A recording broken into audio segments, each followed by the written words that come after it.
Giuliano, great to see you this time. We've talked before, but never through Zoom, through Medium. So it's great to see your face as we're having the conversation. I wanted to start with this. I think you are so well known in the UFO world, less so in the outside the UFO world. But your work has become such a central focus and important asset for anybody interested in ufology. In particular, this master list that you keep of all the stories from media all over the world about ATIP, OSAP, BASS, all the different acronyms that have become part of the lexicon in the UFO world since December 2017. How many entries do you think you have there now? Oh my God, I think there are 100 entries. I'm not counting anymore per each year, hundreds of articles, video pieces, radio shows. I think it's probably 500 to 600, I'm guessing, but roughly it should be there. How do you keep up with it all? It's very hard. So basically for this year, I'm moving the format to the spreadsheet form, which will be much easier for me to spend time. I was devoting quite a lot of time previously, I must say, and I had to put my personal projects on hold, but it was such a unique historical time. And I knew if I'm not collecting it in the real time, it will be lost. The index list will never be able to be reconstructed if we are not following it immediately. So I decided to invest my energy into it. So are you constantly scanning media around the world, social media, newspapers, looking for stories, or do you rely on people to send them into you, or a combination? It's a combination. I was previously in signal intelligence. So basically, you have to invest time and to really subscribe to certain channels on social media, Twitter, Facebook, very good groups. There are Twitter guys that are really helping me recently with their selection. And also, as you said, there is active part into it. I have a list of media outlets that are so far covering this very frequently. So I know they will most likely do the follow-up story. So I'm doing a combination, and it's really time consuming, but there is no other way to do it because it's a one-man show. Well, it is a great asset. I'm sure you get a lot of input and feedback from UFO researchers all over the world that this fills such an important niche that people otherwise wouldn't have access to it. You might see a story here or there, but not the whole thing. And I want to know if as you look at that index and you see how much coverage there has been, you've been following this topic for a long time, but since December 2017, it's just been an explosion, and it's all over the world, right? I completely agree with you, George, and I really like your coast-to-coast intros when you often say you can compare this media time with any time previously. I completely agree. I'm following actually media waves for the last 23 years. This is unprecedented. The frequency, the amount of items, almost now on a daily basis, it's actually unique. And I really think it's a unique time in history. It can be compared with any recent media waves in the last few decades, I think. How would you characterize it? Do you consider this to be progress, the breakthroughs and the reporting that's been done, and the level of interest among the public around the world, and the interest in Congress here in the US? Would you consider this a really unique time? And has it actually been progress, or are we just sort of on a treadmill? It's absolutely a progress. First of all, on the front media line, we can now actually be aware about the military incidents. Of course, some reporters that are following this were aware about this previously, but it was not like a common thing, like a common knowledge of the public. With all the pilots that step forward, all the reports that we are receiving, even your documents, George, that you released, like a Nimitz report, and everything that came up recently, I think it's really a great asset for the really close look into the phenomenon, and it shows certain capabilities, and it will finally be in the front line of all the interested parties that could finally give a serious look towards it. Of course, those who ignore it now were also forced to react to it, also skeptical community as well. They have to constantly now give their opinions as well, which are also productive from certain point of view. But it is giving a really a new kind of a discussion, which is really important. You've been an investigative journalist since 1996. You're a podcaster. You do radio and TV work, your own and appearances and things of that sort. Prior to that, you were in the Croatian Army and in the Croatian Yes. Air Force and developed certain skills that have helped you along the way. Can you tell me about that period of your life? Of course, yeah, I was in the unit for the aerial observation and navigation. I was there a communication specialist, and I was on the radar side. So basically, whenever there will be any issues with the communication between the radar side and the main unit, so the radar operator will basically, we had an old Russian radar, but we had many dispersed radars in Croatia. So basically, the radar operator would send the current status in the air, but there would be a guy on the computer that would enter that, and that computer system would then combine all the dispersed radar sites, so we could see immediately in the real time the complete situation in the overall country. That was the system in the 90s, a little bit robust, but it worked. And later I moved to signal intelligence, where my actual duty was interception of enemy frequencies there. And what interested me in the phenomenon was actually one incident where we were monitoring UNPROFOR communications. So basically in 1990s, there was a war in Croatia, and between two separated parties, there was a so-called zone of separation. And inside there were UN forces called UNPROFOR, and they were observing if there are any activities that would go against the ceasefire and so on. But also, when we were monitoring their communications, we could also, from their reports, find out what were the movements of enemy troops. So that was a very useful asset there. And one night, I still recall, it was in 1995, it was a night, and UNPROFOR observer reported like a red light that was flying over that zone of separation, very low, and he actually characterized it as a UFO. So I was not there when that happened, but I came to the next day on my shift. And of course, when we were taking over the shift, we were reading the logs from the previous days. So we could continue to work with a continuation, knowingly what was happening before. And then I saw this like a UFO report, and I asked my colleague, like, what's happening here? I mean, it was really strange. And he said, yeah, that is what they reported, the UNPROFOR forces, and we sent it to our intelligence center. Of course, I never actually go into that deeply because we had other priorities, but later actually that came into my mind in the 1996 when the subject became very hot in the media at the time. And then I recalled this small incident of mine and sort of wanted to check the situation for myself, became a reporter. And one of these things that I reported was also UAP issue. One of many issues, but one of that had my interest.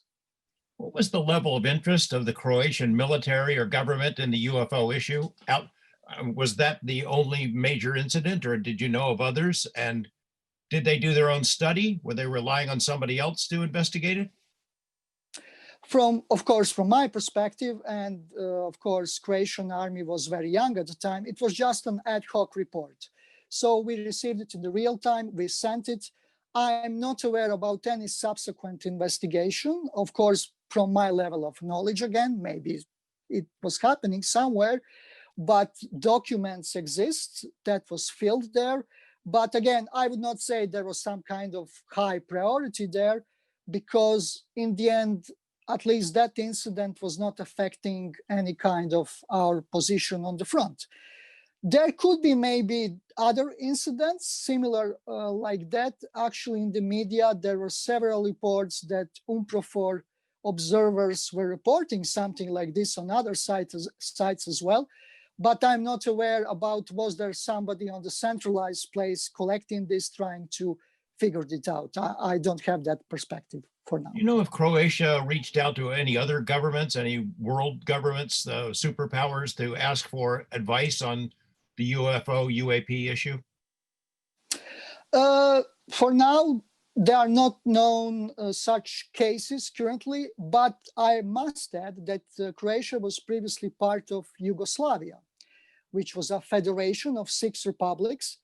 And from time of Yugoslavia, we have really big incidents actually that came to light in 2011 and so on. So from that point, there were some, at least rumors that they shared some details, technical details of these incidents with Soviets at the time, and also with Americans, because Yugoslavia was actually between the two, between the NATO and between Soviet Union, and we were part, Yugoslavia was part at the time of non-alignment movement. So there was sort of in the middle. So there was always like a love-hate relationship, and they were actually cooperating with two sides, doing triangular diplomation and similar stuff. So there are some rumors about that I learned from one colleague in Belgrade who also knew one historian. And there was actually committee in the Yugoslavian Air Force that was collecting these incidents.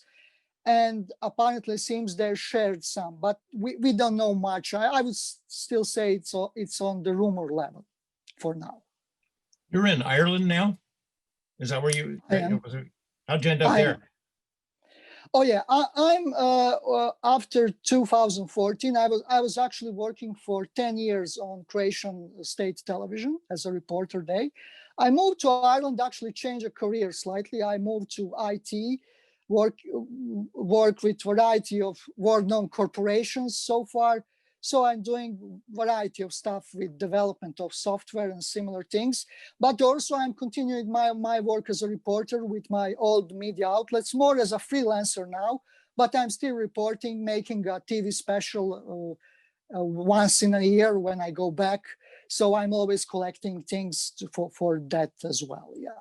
Well, as we know, everyone who jumps into UFOs and reports on it gets filthy rich. So you must be very wealthy by now. No, I had a career, of course, but I'm not selling a book. I'm actually never promoting my site, even not my podcast. I'm actually debranding it, removing all the jingles, just leaving the interviews without. So because simply this YouTube culture with monetization and everything is actually irritates me. I think it really affects the culture and how we think and everything. So no, my main career is in IT. That is my main thing. And but this is more like a public service, I would say. I want to talk about some of the stories you've helped to break and the personalities that you've interviewed and get your impressions. Lou Elizondo, formerly of TTSA, now doing other things, used to work for the ATIP program at the Pentagon. You've got to know Lou a little bit. Give me your impressions. Amazing gentleman, very straightforward. I could say a good friend. We still communicate from time to time, always in good relationship. I didn't know what to expect at the time, but I actually had an interview with him in January 2018. It was a first 60-minute interview, and I got it to a colleague, and the colleague gave a recommendation to Lou. There was no any list of questions that I have to submit, like this thing that is going on the social media. Lou was open for any question that I could ask. And I could say he was really open, amazing gentleman, and great colleague from professional aspect. I completely understand his position. He was in intelligence. And I think he's the greatest asset this field could ever had. And what he even done, it's revolutionary in the last few years. And of course, like everyone who enters the UFO field, he gets bashed on a regular basis. There's so many people who still think he's a secret agent or distributing bogus information, disinformation to distract attention from something else. How do you respond to that?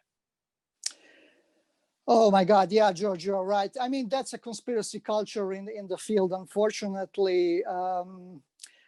I guess I don't know what could recommend to those people, maybe to go back in the real world, try to work something with some responsibility, try to interact with other people, other entities, companies, to see how the system works. Maybe they will understand better how the reality actually works.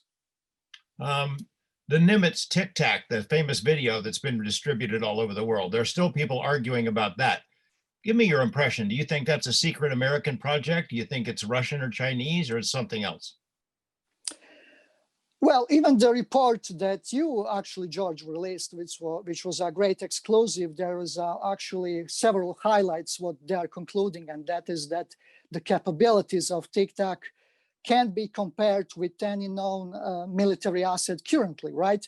Of course, all these theories could be still on the table. We have to look through them very seriously. Everything is, of course, possible, but or if we look through some technical details, right, that actually the phenomenon went from 60,000 feet to the surface of the ocean in the split second, also moves the debate to completely different levels. So I'm currently agnostic, but the data is definitely strong. We should continue to monitor, to collect, and definitely even the formation of UAP task force shows that they had to actually define a completely different category for these type of cases. If these were conventional military incidents, they would went, of course, into conventional military assets, committees that already exist, the platforms that are used for this. So definitely the completely new definition category is needed for this. I think this is a strong indication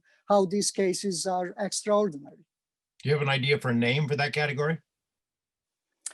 I think the unidentified aerial phenomena is currently fine, but the technical things, the 5 observables that, of course, ATIP came to, like ability to hover, transmedium travel, hypersonic velocity.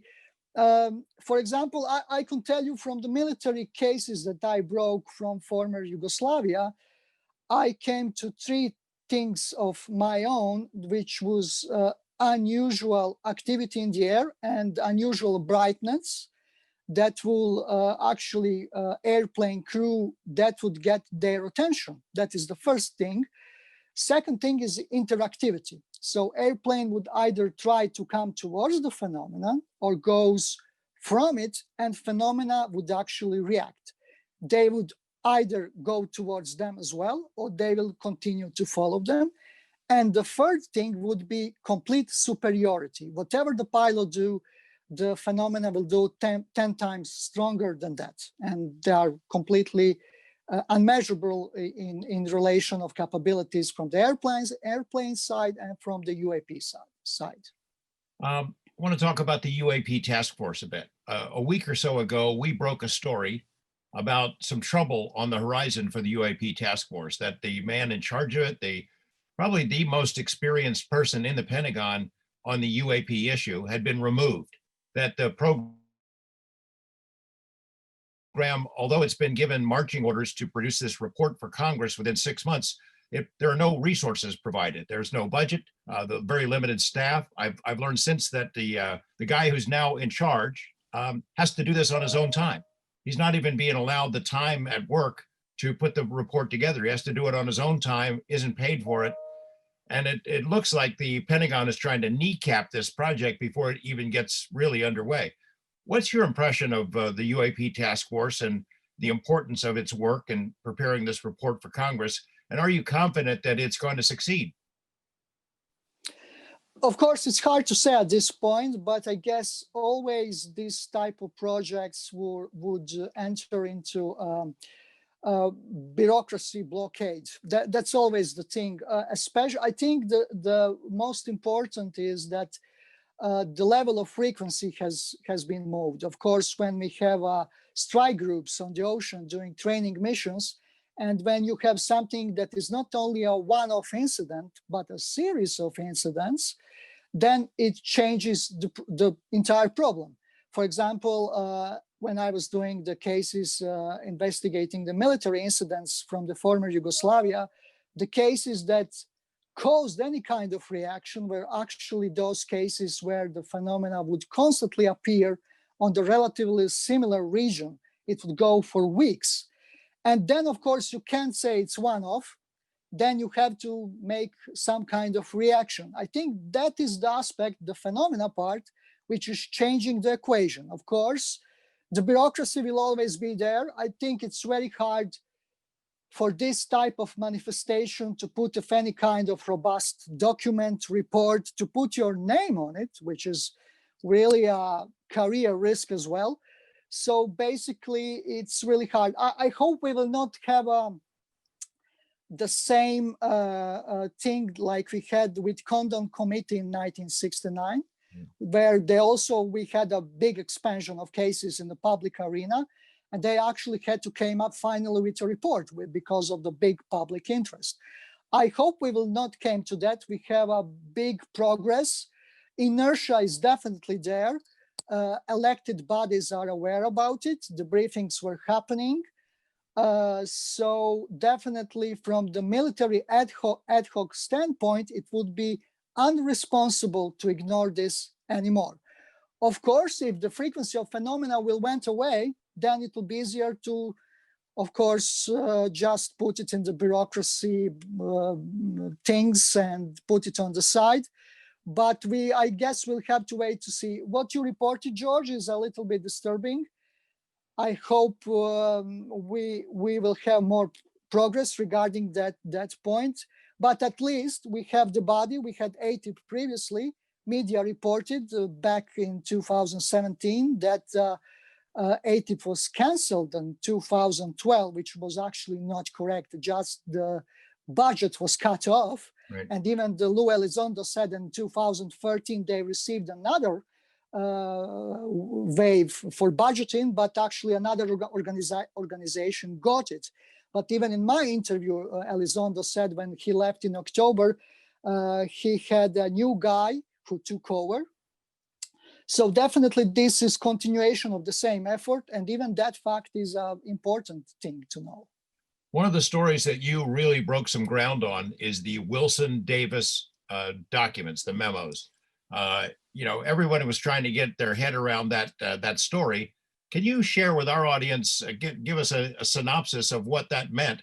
Eric Davis is Dr. Eric Davis, a physicist who's a friend of mine who worked for Robert Bigelow and NIDS and was very much involved in connecting with high-ranking folks in the government and military to try to get information on the UFO UAP mystery. So take it away. Yeah, quite a radioactive story, George. but I'll try my best. Actually, I was connected to this story back in 2008. So maybe I can give this historical background. Back in 2008, I actually listened to the Paracast podcast where Richard Dolan was speaking how he actually called the Admiral Wilson over the phone at his home. And Admiral Wilson actually confirmed to him that he met with Edgar Mitchell, the astronaut, in Pentagon in 1997, where they discussed UFOs. So I was very intrigued by that. Of course, Admiral Wilson denied that he ever do anything about it later. Subsequently, he said he never do anything regarding to that. He was just curious to see what Edgar Mitchell would say to him about the topic. But I was still curious because it was a private call between Dolan and Admiral Wilson. So actually I said to Grant Cameron, listen, let me see if I can maybe find out the contact data, telephone number of Admiral Wilson, and maybe we could get a reporter who could get Admiral Wilson on the record. It would still be important no matter what the reply would be. And actually I located that and we forwarded that to the Billy Cooks from Herald Tribune, great reporter, good colleague. And he actually back in 2008 called Wilson and get his statement on the record, where Wilson again denied that he do anything subsequently about the topic itself, like trying to locate any type of program that deals with this. So that was that. And when document actually leaked, I got my copy in April 2019. So before month and a half before everybody started to actually know about the document. So I have about 70 days to analyze it for myself, to check all the leads and everything. I actually created a big report, private report that few colleagues have about the entire affair. I never actually gave my explicit opinion about the actual report itself, although I can say, well, I was trying to find out for myself privately. I was never actually interested to actually do anything publicly about it, because it's a very hard journalistic topic to go with. First, Eric Davis is not commenting about it. He's not denying it, but still it's a no comment. Admiral Wilson is denying it. However, when the document was actually present, that is an important fact as well.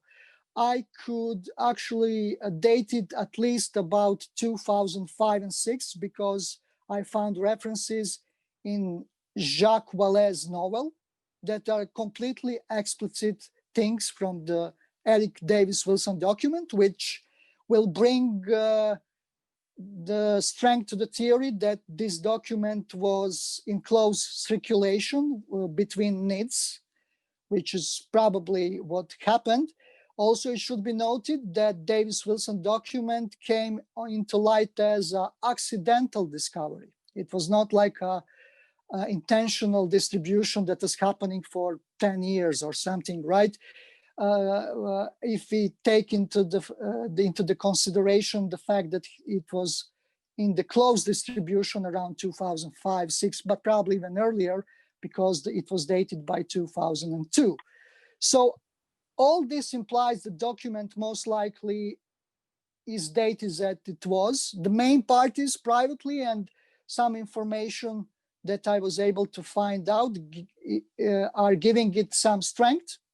But I'm saying this again, this is a private information. I of course, it is not a journalistic story that you can share. So that is why I'm actually not doing anything publicly too much about it. But it's a really complex story, actually. It's really chronology and everything. But I think it's an important story as well. Very important. It is important. I mean, Dr. Eric Davis, I can just tell you that it is well known in a small circle here that there was a meeting with Admiral Wilson in Las Vegas. And these notes are an account of that meeting, typed out after the meeting happened, but it happened in an automobile, I think, in Las Vegas. And yes, Eric Davis and Admiral Wilson discussed secret programs, crash retrieval materials that are housed somewhere in the government. What else? What else is important? If those documents are real, if the meeting really did take place, what is the significance for you?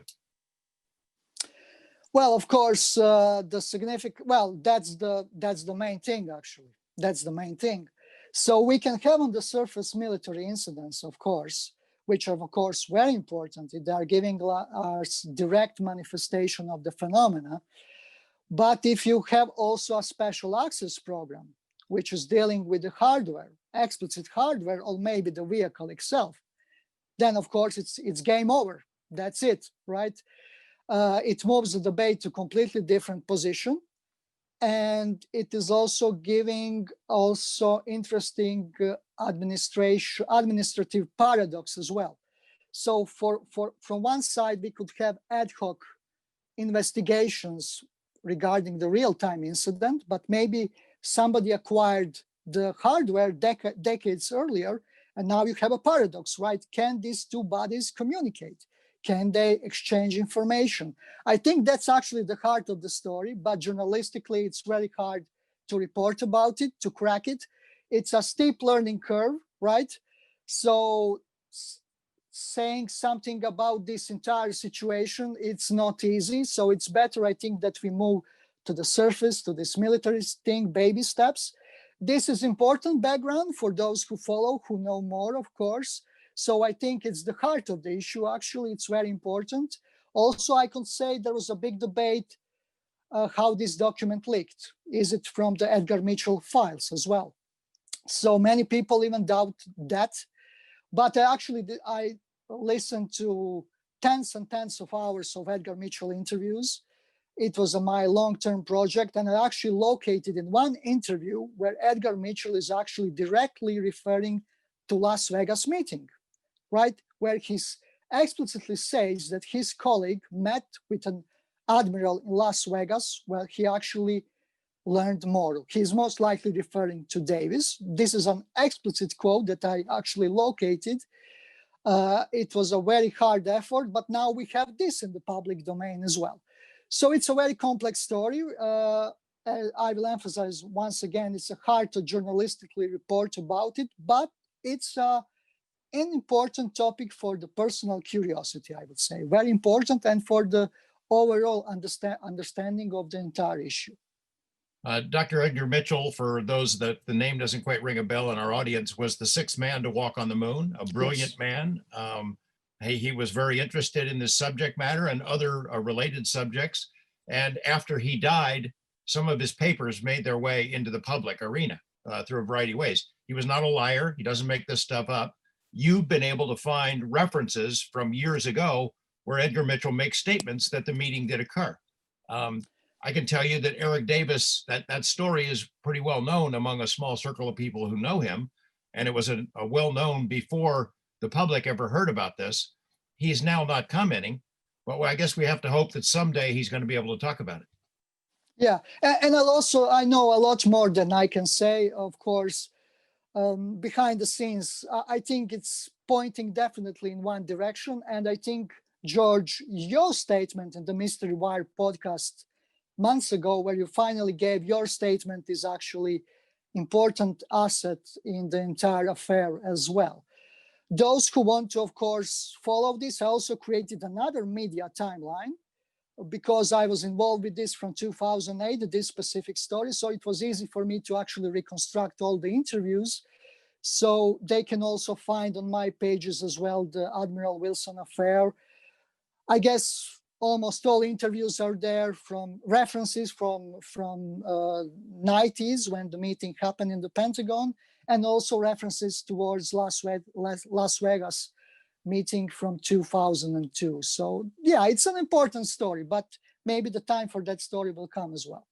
Giuliano, thanks for speaking with us. We'll be posting this in a couple of days. We'll include links so that people in our audience can find the fine work that you do, the index, the Admiral Wilson story, the great story that you broke too about Japan, the government of Japan having an interest in UFOs and meeting with the defense secretary from the US ESPR and Guam. That was a real coup. That was a great story too. We'll talk about it the next time, but thank you for your time. We'll be in touch. No worries, George. Have a great day, and also great greetings to your great colleague, Duncan, a great producer. And it was a pleasure to talk with you again. Thanks. Thanks. We'll talk to you. Bye. Bye. Thanks.